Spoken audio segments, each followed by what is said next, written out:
I want to talk a little bit today about labor and work. When we think about how people work, the naive intuition we have is that people are like rats in a maze, that all people care about is money. And the moment we give people money, we can direct them to work one way, we can direct them to work another way. This is why we give bonuses to bankers and pay in all kinds of ways. And we really have this incredibly simplistic view of why people work and what the labor market looks like. At the same time, if you think about it, there's all kinds of strange behaviors in the world around us. Think about something like mountaineering and mountain climbing.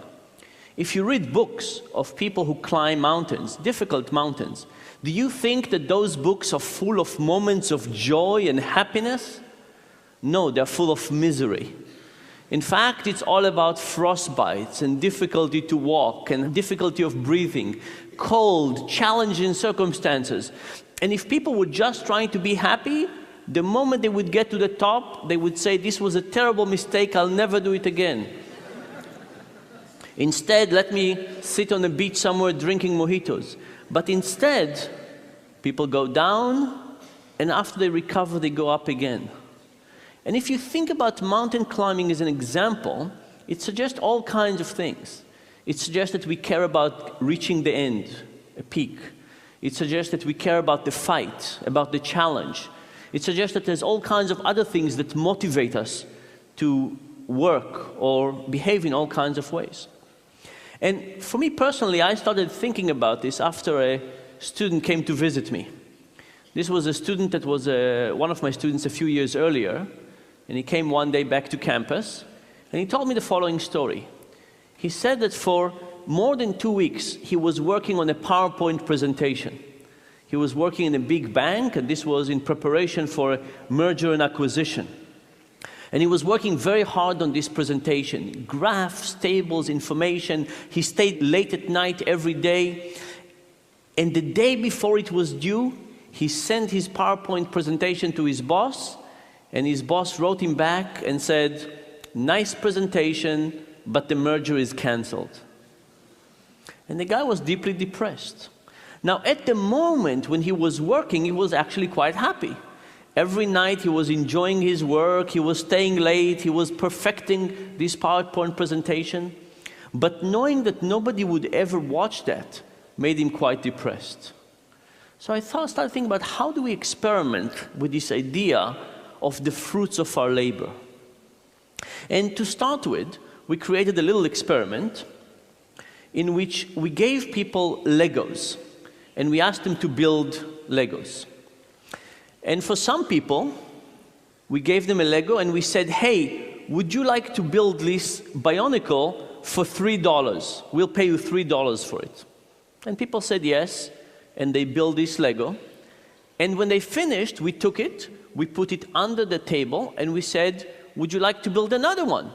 This time for $270. If they said yes, we gave them another one, and when they finished, we asked them, "Do you want to build another one for $240, $210, and so on, until at some point people said, "No more. It's not worth it for me." This was what we called the meaningful condition. People build one Bionicle after another.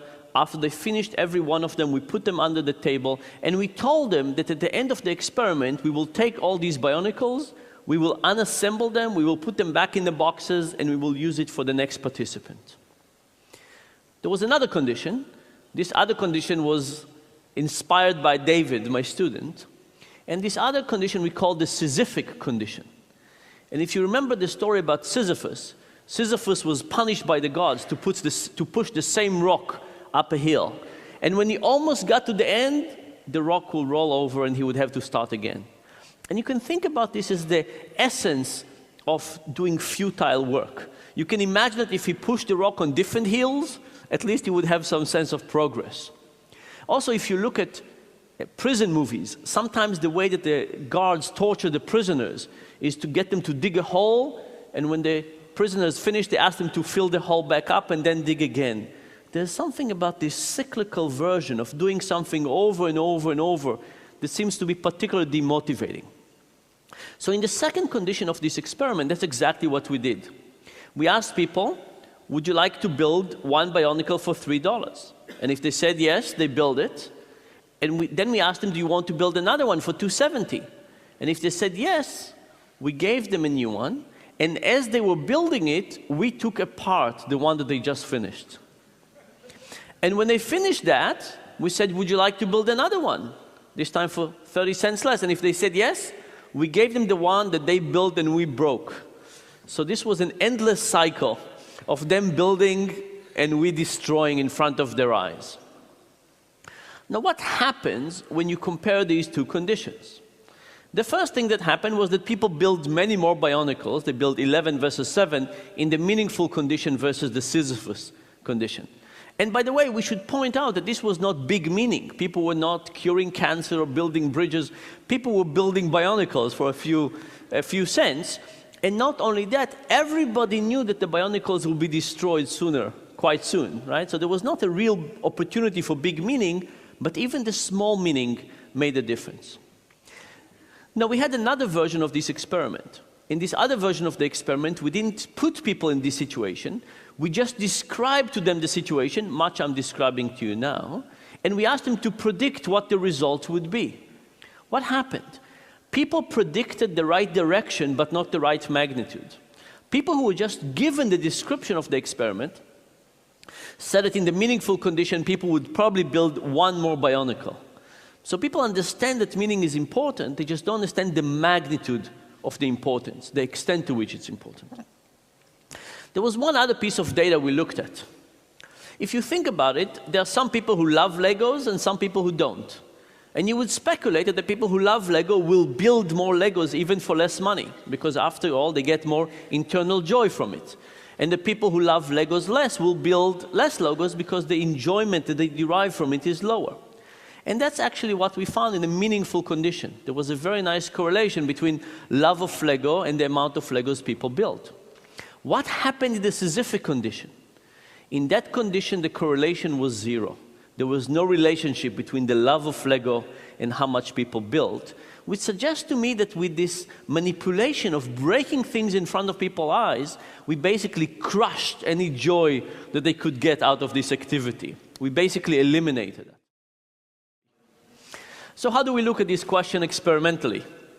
We asked people to build some origami. We gave them instructions to how to create origami, and we gave them a sheet of paper. And these were all novices, and they built something that was really quite ugly. Nothing like a frog or a crane.